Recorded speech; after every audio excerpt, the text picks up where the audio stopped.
Salutations! Oh, if it isn't Zach Zichter. It is, and this is, you're listening to Roseanne, the show where two bros discuss the show. Roseanne. Yep, one episode at a time. I'm Jay Warren. I'm Zach Zichter. If you're a fan of Roseanne, guess what? You can now subscribe on iTunes. That's true. That is true. We are up and running on iTunes. That's right. We submitted that. We're on SoundCloud, of course, and we've been posting to Facebook, but you can now get us on iTunes. Yep. We are broadcasting live from Jay's apartment where he is naked. Are we now? Yes. That's odd. That's odd because I don't feel like we're in my apartment or that I'm naked. You said that that's what we were going to do. Is that what we're doing though? Like, what do you see? Look around you. Tell me what you see. I spy with my one good eye, a naked guy. Something. You're hanging out in the rye? Can anybody else see this? Is this just a you thing? Are you saying is it a figment of my imagination?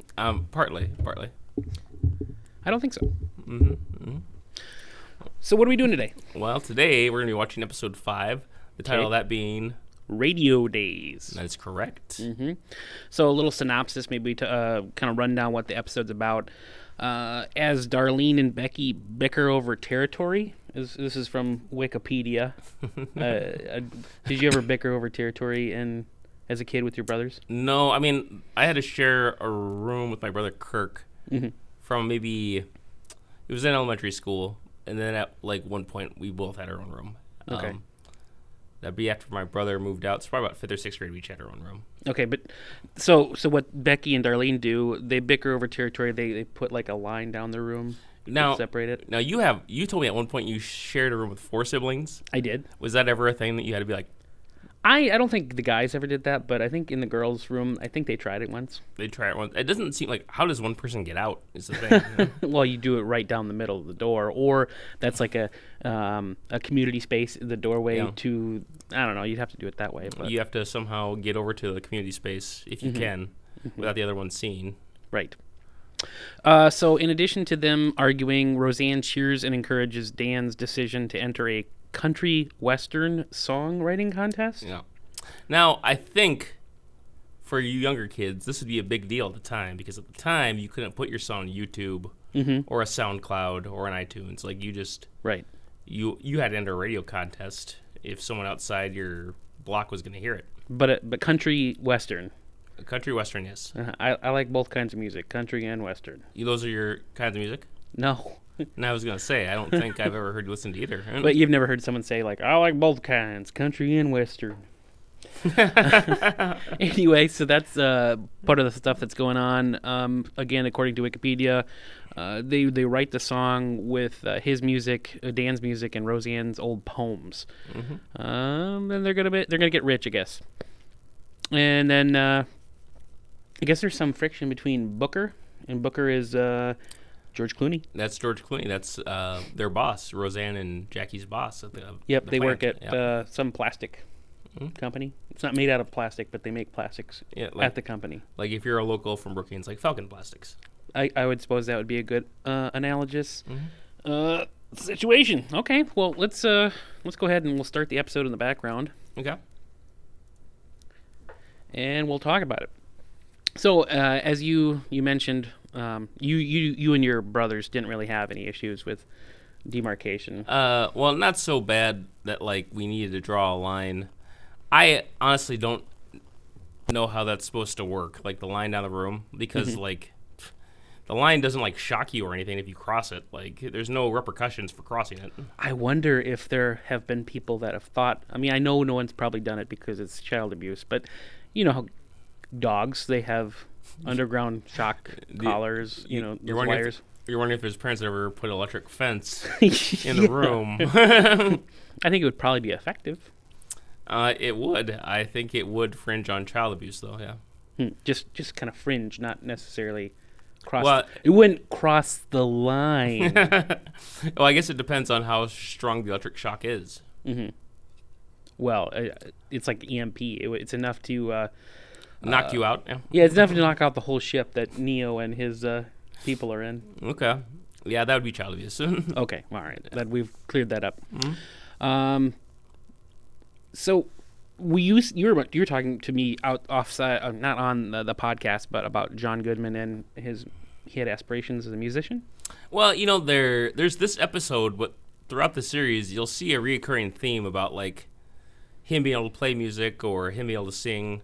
Mm-hmm. There's a episode much later on that we'll be to in like 3 years or so that he was once part of a band. And I wonder, like, and he is able to sing, like as you'll see in this episode, he can sing. Mm-hmm. I wonder if that was like another career that he wanted. I was curious if that's like he wanted to be a musician at one point. Yeah, I don't know. I mean, I think a lot of people, pick up a guitar or they don't pick up a piano, but maybe they sit down to a piano. But you can play keyboard or piano. Kind of. I took 6 years of lessons, but I wouldn't say that. I'm certainly not a fluid. I wouldn't be able to do what he did and sit down to a piano and just write something quick. I have to think it out. But you seem pretty. Was that like a big goal for you at one point? Did you want to be a professional musician at some point? Professional museum? Yes, I want to be a professional museum. You come to me and I'll show you anything.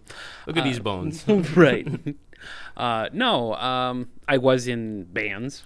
But you never, like, was it ever like a dream of yours, guys, to make it big? I mean, I suppose one of my first bands, you're in that diluted mindset. You're like, oh yeah, we'll play a show and we'll get signed. Yeah. Was that the Ezekiel Project? You need to shut up. No. I think maybe that was even before that. In high school, a couple guys named Zach and Josh, we'll say Royd is their last name, to protect those people. No, I don't know. I think we just thought we were Rage Against the Machine, a new version of it. But no, music's tough. Music is tough. Mm-hmm. How about you? Do it. Yeah. Did you ever play any instruments? I tried to learn guitar at one point, but it just and I wanted to play more, but I just didn't take. I just at one point lost interest. I learned like a couple songs on it. Sure. Smoke in the Water. The one song I knew how to play was the song Radio by Alkaline Trio. I have no idea what that sounds like. Oh, really? Okay. Why don't you show us a few licks?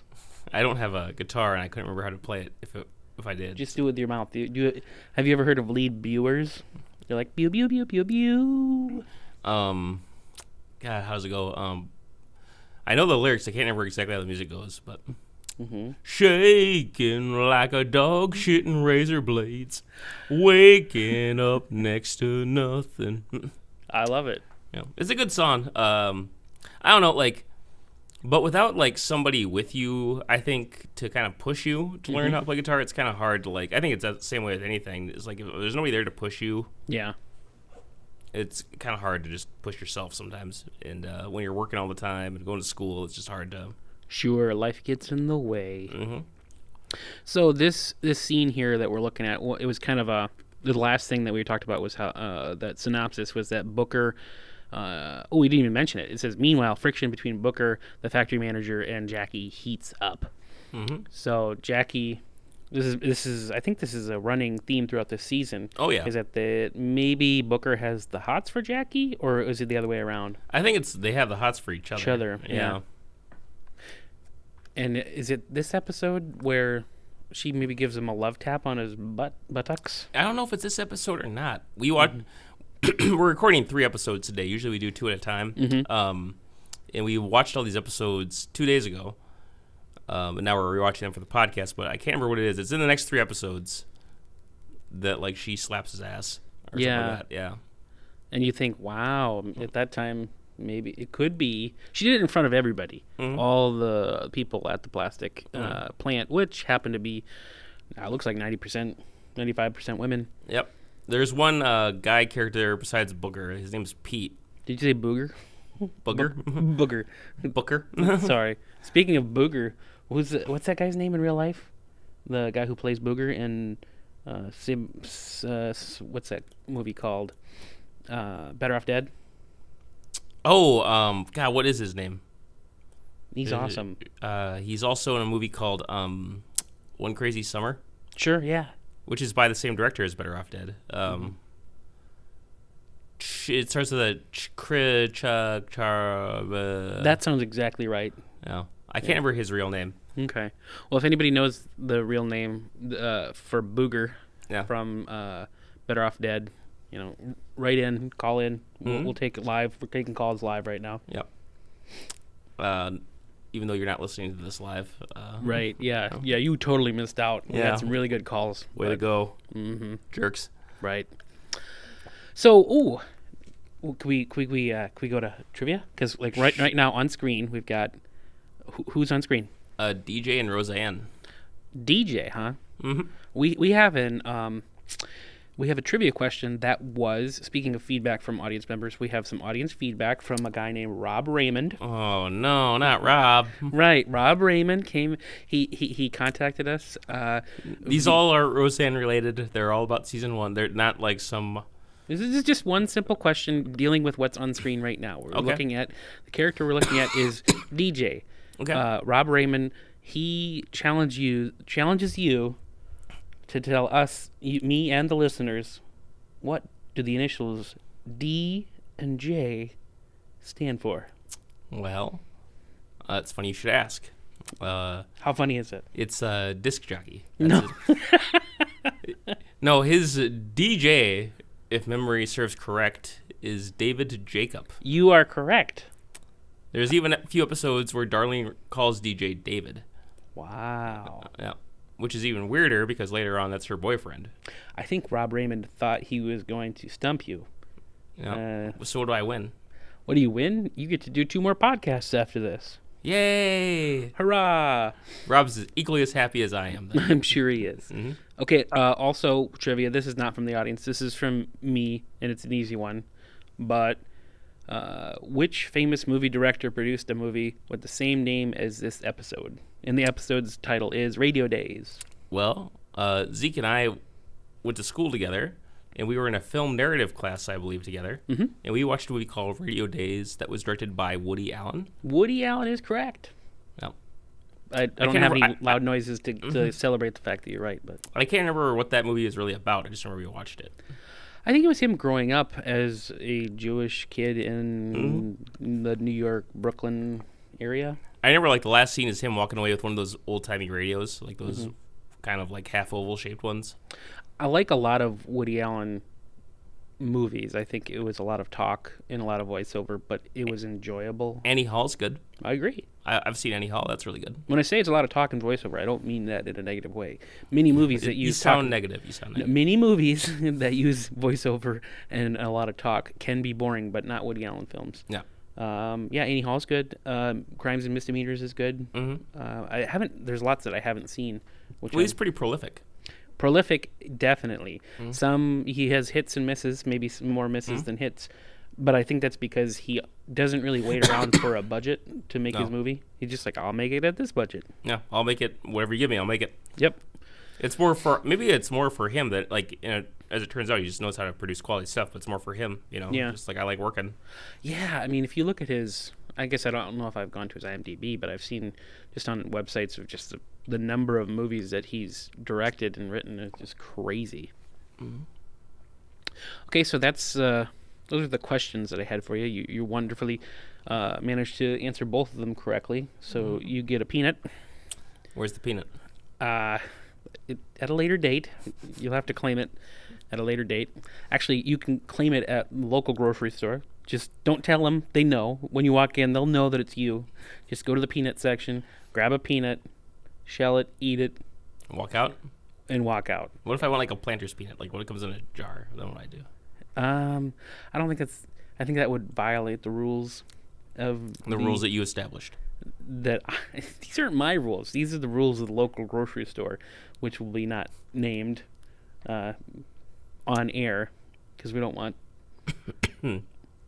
just for reasons that make sense to me. It seems like a trick. You found me out. Okay, Jay. So right now we're looking at a scene. We talked. This whole episode is about music. Yes. and they're writing a song, and they're in the garage, and it looks like Dan has discovered some old sheet music. Yeah, and you never wrote sheet music. No, I never did. Why not? What you're like? That's for squares. Yeah, that's only people who don't know what the hell they're doing. That's what they do. No, people who do know what the heck they're doing use sheet music to write music and lyrics at the same time. I would probably just write lyrics and remember the tune. But could you write sheet music if you had to?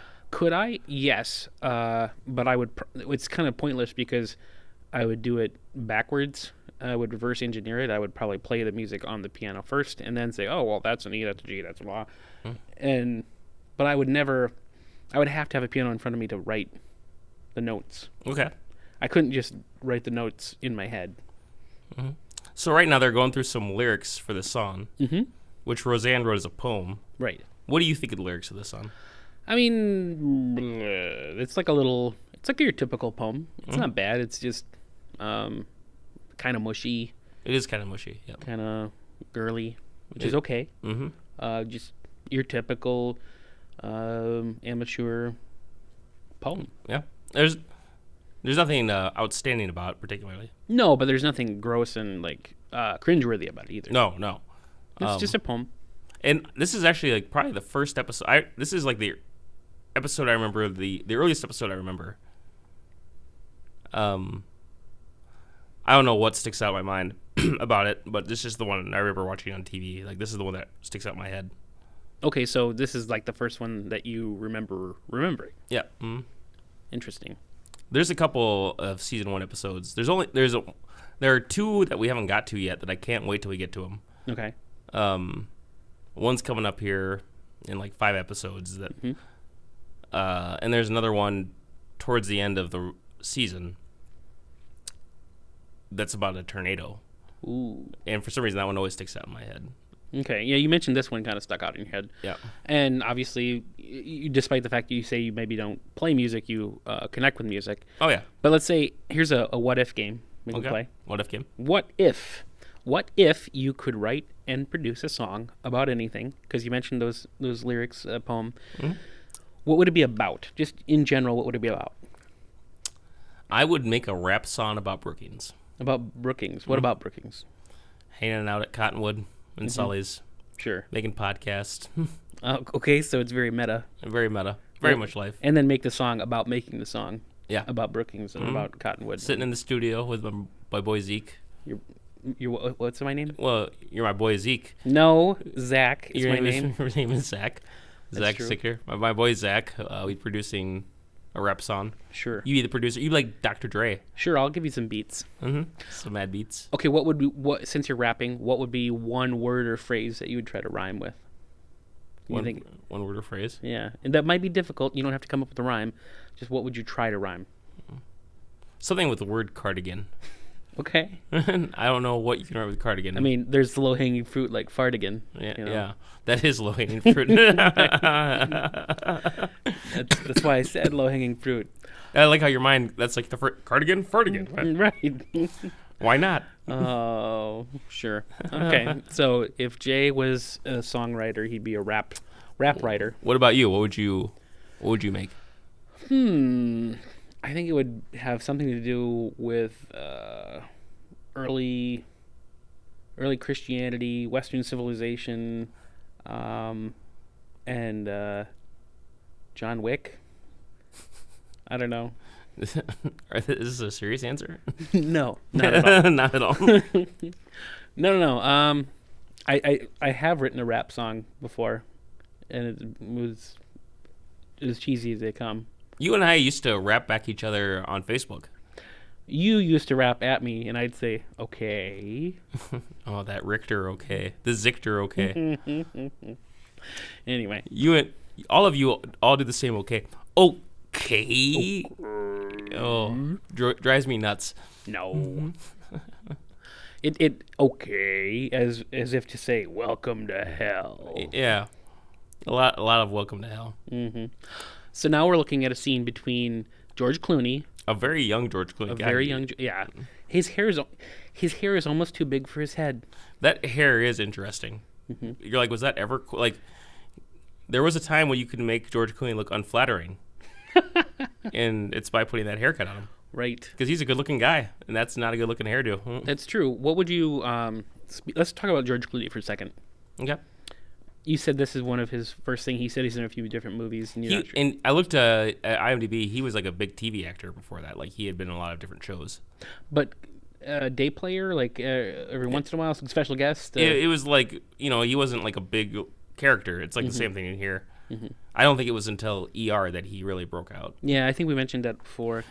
Well, so when you look at scenes like these with Booker or George Clooney, do you see Batman?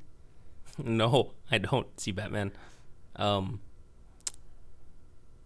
I see, I don't even know what I think about when I think. The first movie that actually comes to mind for some reason is Burn After Reading, but that's much later in his career. It definitely is. Yeah. Wait, is it him who in Burn After Reading? Is he the sex addict?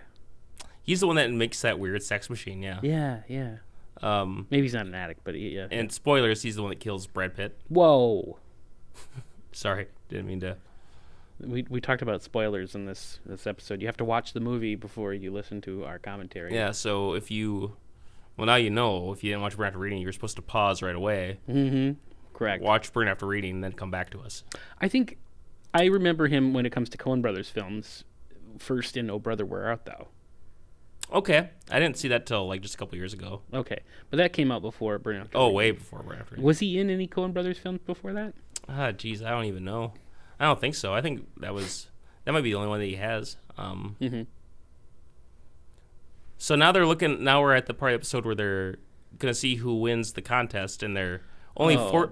There's 3 prizes, and only 4 people submitted. Mm-hmm. And now we're at prize number 1, and they didn't get 3rd place, so they're thinking maybe 2nd or 1st. Yeah. And they didn't get 2nd.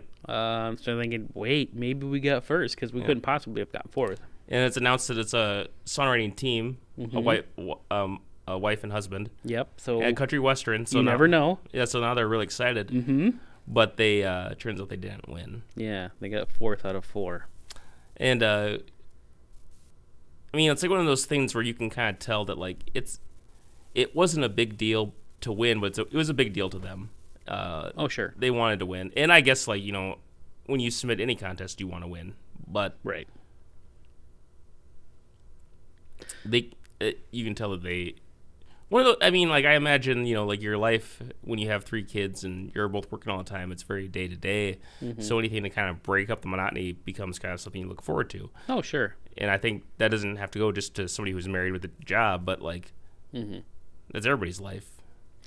Yeah, and I suppose it's maybe the first time. Is this the first time in this show where there's a get rich quick scheme? Maybe it's not exactly that, but it is kind of that way because a little bit. She was like, "Oh, we're talking to one of the people at work, and saying that, oh, we're gonna go on tour. We're not gonna have the kids, and we're gonna do this and that." And of course, she was joking. Her character was even joking, but at the same time, I think you're supposed to. There's a little bit of that. We might, you never know. Yeah, there's a little bit of hope there. Yeah. Mm-hmm. And now it looks like we're kind of wrapping up after they found out, we had the downer of the fact that they didn't win the contest. But, the kids are like, well, let's go ahead and hear it anyway. And Dan pulls out the guitar. Now, there's a goof going on here because if you watch the episode, DJ is singing along. But if it's the first time he's hearing the song... How would he have known? Yeah. Yeah. But maybe, he does come off time. So, maybe he's just, trying to pick it up. Yeah, little kids just singing along just to participate. And what's amazing is that Becky is... I think we should start the hashtag Becky So White. Becky So White. Becky So White. Her dancing to this song made... I don't know. It just made it look like everyone else in the room had... more rhythm than... Yeah. Well, and that last scene that's some white people shit going on right there. Very, very white people. Mm-hmm. And slather that scene with mayonnaise. No. Well, and this scene last year, the little closer, the coda, as you call it. Yeah. This is another thing that I thought was kind of interesting is because they're at a certain age, kids don't give a shit what their parents did. I was always really interested in my parents' childhood. And they kind of want artifacts from the 60s. Right. Kids don't seem to like to do that anymore. It seems like whatever your parents were into back in the day was lame. There might be a certain age where that switches, but I don't know. Like what I found interesting with this coda is that we find out that Roseanne was she was an advocate or she was an activist. Yep. That was interesting to me. So she had done some protesting. So and that maybe that's a connection to like, okay, John was a musician, she was a little protester. Yep. Maybe, who knows? Maybe that's how they got together. Could be. I don't know. I always think it's interesting to like look at I like going to antique stores and stuff and seeing old stuff. I don't know. My parents had me much later in life. Like my mom was almost 40 and my dad was almost 50 when they had me. Yeah, my mom was 40, so I think my dad might have been a couple years older than that. Yeah. So I don't know. I would think it's interesting to look at this, like especially because they're particularly older than my peers' parents. Like it's interesting to see what they were into. Sure. Definitely. Speaking of Dan and Roseanne, I have maybe a question, maybe a request for the audience. Okay. It's based on the theme of this particular episode, but you and I had talked about at some point down the road here. We are in, regardless of when you are listening to this, we're recording this in the beginning to middle of December, and we're going to do a Christmas episode that wouldn't necessarily align with any episodes of Roseanne because they don't have a Christmas episode in the first season. Correct? They do not know. Okay. So I was thinking we could make a few lists, and with your help, the audience, if you could tell us what you think Dan, Roseanne, or Jackie, what their favorite songs would be from Christmas, like what their favorite Christmas songs would be, we could put together a little list. Because I have ideas. You have ideas? Okay. Yeah, like the idea I think is to make a list of what would be the top 5 songs that Dan would listen to during the Christmas season. Like what would be really into? Okay. And what would Jackie really be into? I don't know. I think Jackie would be into that. God, what is that name of that song? Do they know it's Christmas? That whatever that song is, I think that'd be one of Jackie's favorites. Well, there you go. Tell Jay what the hell that song is. Yeah, somebody knows what that song is. What do you think? What do you think?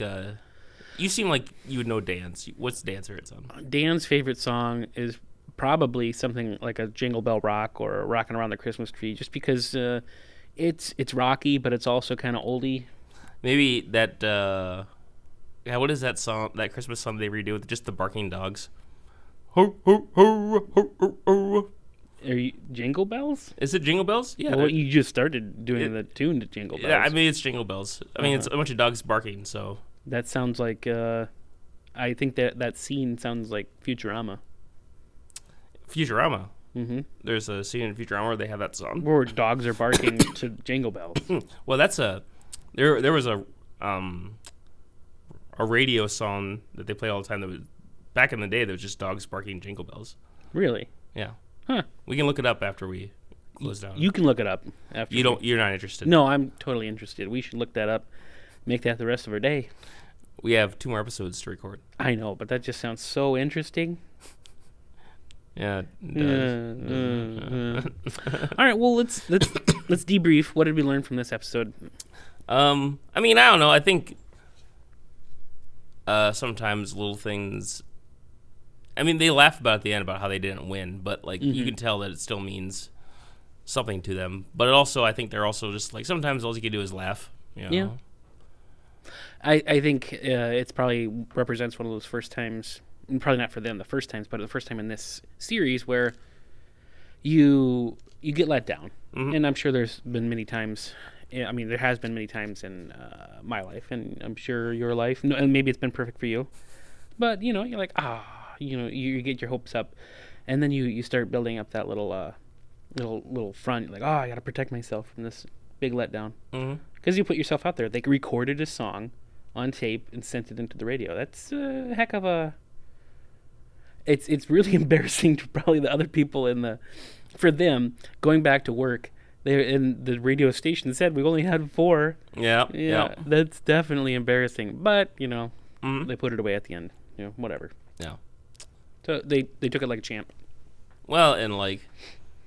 It makes you wonder, like, how, like, you never see them record the song, so you never really know, like, how good their production is. You know? Right. Whereas, Well, you saw it, but yeah, they could have been beautiful, but the recording fidelity was low. yeah, and then, like, the other people were, like, maybe the other people that were actually had professional equipment and stuff like that. But their songs sucked. Yeah. But it But the sounded fidelity, pristine. Yeah. It sounded clean. High fidelity. High fidelity. That's a great movie. It is. Mm-hmm. Jack Black, he walks on sunshine. That's probably my favorite scene in the movie is when they're listening to Walk. So I was going to use it to get, I can't remember what he says. What does he have? Something like that. I was like, I was going to use this tape to talk about our top 5 favorite whatever. John Cusack's like, we'll do it later. No! I want to do it now! he does a lot of spin moves, I think, Yeah. in this section of that A movie. Cosby sweater. So what would you rate this episode, and how would you rate it, and try to use something related to Roseanne? Like how many what said of what? 8 ears of corn out of 10. It's really funny that you mentioned corn, because I was going to say 3.5 cream corn cans, you know, because he mentions corn a lot about cream corn. He really likes cream corn. There's some trivia. I think that corn is at least mentioned or shown every episode. In the whole show? Yeah. Really? Mm-hmm. Well, then I will stick to 3.5 canned cream corn. Cans of cream corn.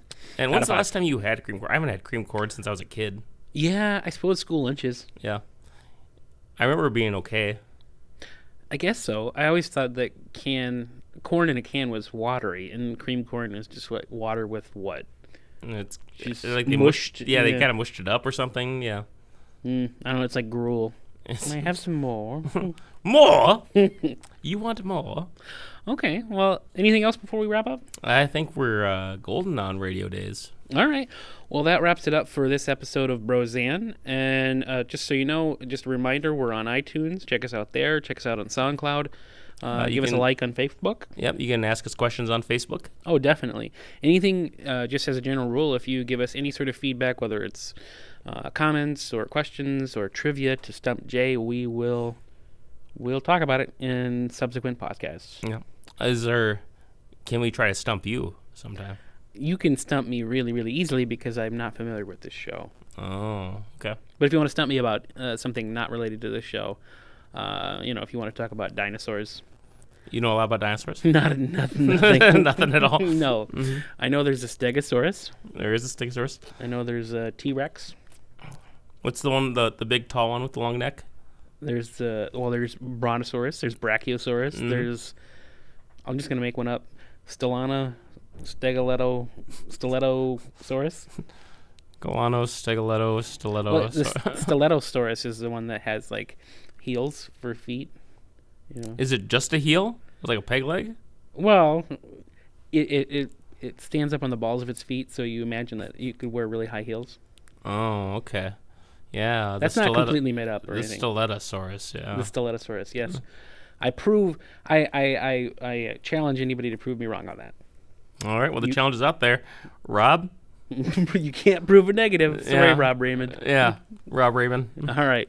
Thanks again for watching or listening to Roseanne, and we hope you have a good week. Have a good week. Peace.